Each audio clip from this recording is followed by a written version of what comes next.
So, hey guys! Nandito nga pala tayo sa Carmen, Cebu. So, ang ginawa ko dito, hinatid ko yung pamangkin ko kasi dito sila nakatira.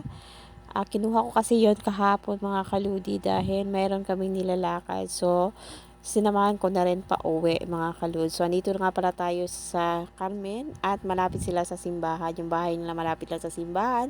So, nagsimba tayo mga kalud. So, sumama pala itong kapatid niya na hindi na talaga nagbihis mga kaludi. Basta-basta na lang sumama sa amin. At medyo napiko na yung kapatid kasi ayaw niyang isama nga dahil hindi nakabihis. Pero sabi ko, isama na natin kasi magsisimba naman tayo. At gustong-gusto naman yung bata na sumama. So, kaya andito kami sa simbahan. So, sabi ko, mag-behave ka lang dyan.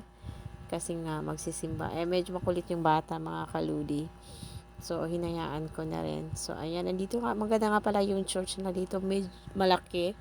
At malawak yung area nila, mga kaludi. So, meron ka talagang peace of mind na magsimba dito mga kalus. So, ang laki talaga ng church nila. So, andito nga pala kami sa labas.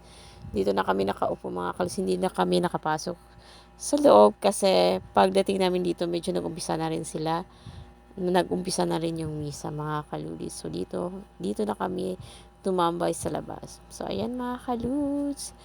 So, may bala talagang nawawala. So, sobrang kulit ng batang ito pumasok pa sa loob at hindi na nakakapaghintay na umabot yung lagayan ng pera dito sa amin. So, tuwang-tuwa pa nga yan, nakapasok siya doon sa loob na kahit hindi siya nakabiyes. So, ayan mga kalud. So, pagkatapos ng misa mga kaludi, dito kami sa sindihan ng kandila mga kaludi at nagsindi kami ng kandila. So, pagkatapos namin magsindi at saka umuwi na rin kami mga kalud. Kasi kay ako din, kailangan ko rin umuwi mga kalud. Medyo madilim na sa gabi. So, ayan mga kaludes, tuwang-tuwa talaga yung batang lalaki dahil napasama siya sa amin mga kaludes. So, ayan, thank you guys for watching. Hanggang sa muli. Ingat po kayo. Happy Sunday everyone. God bless. Bye-bye.